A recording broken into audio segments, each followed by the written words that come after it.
In this video, we're gonna draw the side view of the skull, not only because it's the easiest view, but also the best one so that you can understand the proportions. So let's go ahead and get started. One of the most important planes for you to understand the proportions of the head is the profile view. So let's go ahead and position our simple skull sideways and get started with our drawing. There are many ways for you to approach the drawing of the skull, but for something simple and technical like what we have today to draw, I recommend starting with the Loomis method. Already from the first sphere, you can notice that there is a difference between the skull and our drawing. Notice how the position of the sphere of the skull seems to be pointing upwards right here in the back. This is not the case for every person, but an easy way for you to remember that the biggest amount of volume on the cranium is in the back is by remember that point that I told you about, the parietal eminence. If you remember that here is the thickest part of the skull, you will remember also that all across this cross section, we're gonna find the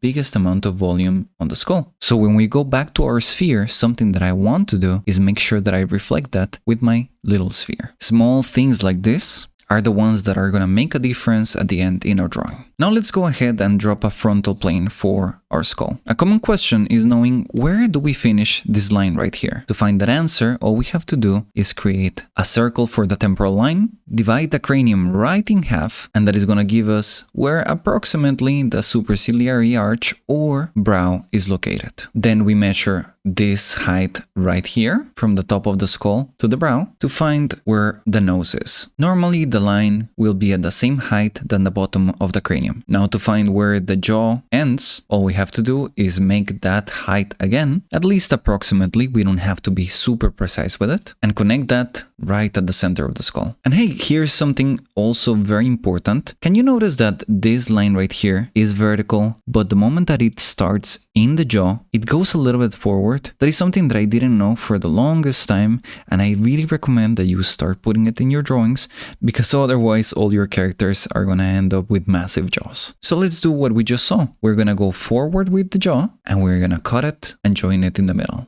And hey, if you're enjoying this class right here, this is just one out of the 70 plus classes that we have on my course, How to Draw Faces Like a Pro. And you can actually start watching the course completely for free. All you have to do is go to lpart.me/faces and then simply click on any of these Start Watching for Free buttons, put in your email, and you will get access right away in your inbox. Now let's get back to the video. Now here is another mistake that happens often for any artist. If I put a bounding box around this head, check out the proportions. Look, it is much taller than it is wider. But if we see the reference, we see that that is not the case. We need to change the proportions to something around this. This is one of the most common, if not the most common mistake when drawing the side view of the skull. For some reason, it is really hard to remember that the skull is so deep. But there you go. Hopefully seeing that mistake drawn live is going to help you to avoid it in the future. Now let's erase a little bit these construction lines and continue putting the rest of the landmarks. We already had the superciliary arch, so now we can put the nasal bone right here. We know that the nasal cavity is going to end in this line, so all we have to do now is connect these two. Let's make a volume for the denture sphere and then take out the chin without forgetting about this small plane right here called the mental protuberance. Okay, so we got the front at least kinda working. Let's take a moment to fix the shape of the skull. Right now we have a simple ellipse, but I find it much better for me to have some planes for the skull. So instead of making this smooth curve in the back, I usually like to have something that is a bit more boxy. At the height of the base of the nose, or at least somewhere around there, we're gonna have a plane change, and right here is where we're gonna connect our character's neck. Let's continue fixing the shape of the skull, and there you go. Now that is much better. For the orbital cavity, looking at it from the side, you're gonna have a side that is looking at the front that is much flatter and a back side that is much curvier. The bottom of that orbital cavity aligns kind of halfway the nasal cavity. Let's use now the temporal line to find the edge around the orbit and the volume of the zygomatic arch. From the side view, we're gonna still see the frontal plane of the zygomatic arch and of course the side plane. And right here is an important important landmark, even though it is not part of the 12 because it doesn't affect the outer shape of the head. That right there is the ear cavity. And just below it, we have this guy that I mentioned before is very important, called the mastoid process. And even though the real skull doesn't have a line connecting both, you will find that this is a great way to establish a difference between the side plane and the rest of the planes of the skull. And we are almost there. To find where the teeth end from the side view, you can make a line that continues from the zygomatic arch all the way down, and that will give you the back side of the teeth. And drawing a line from the mental protuberance that slides back and up, you will find the rest of the shapes for the jaw. Let's go ahead and refine this drawing just a bit so that it's not so sketchy.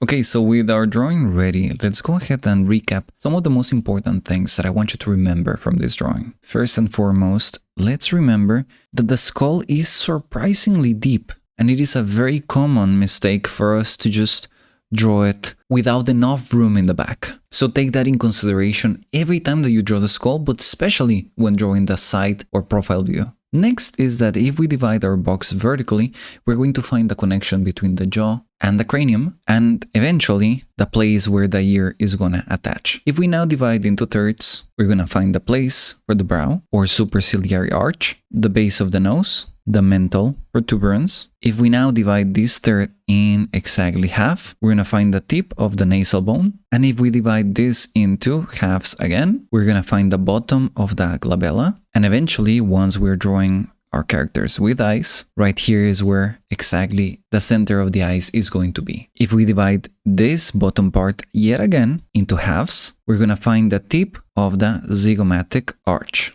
And eventually, once we're drawing characters with skin, we're gonna find that if we divide this bottom section into yet again thirds, we're gonna find the line of the mouth right here and the start of the chin right there. And if we now go to the back of the skull, we can find the rest of our landmarks, including the mastoid process, parietal eminence, the temporal line, and the temporal fossa. Again, the profile view is one of the best ones for you to study and learn the proportions of the head and the face. Make sure that you practice the proportions before you move to the front or the 3/4 view. I know it can feel overwhelming to have all of these things in your head, but promise, eventually you will not have to measure every single thing, and you're gonna be able to draw the right proportions and right features without having to measure everything. It is just gonna take a little bit of practice. And as I mentioned at the start of the video, this is just one out of a bunch of different classes that come with my How to Draw Faces Like a Pro course, where I teach you things like how to draw the same characters from different angles, how to draw hair, understanding different face types, drawing expressions, characters from imagination, and a bunch of different things more. And you can start watching that course completely for free. All you have to do is go to lpart.me/faces, write in your email,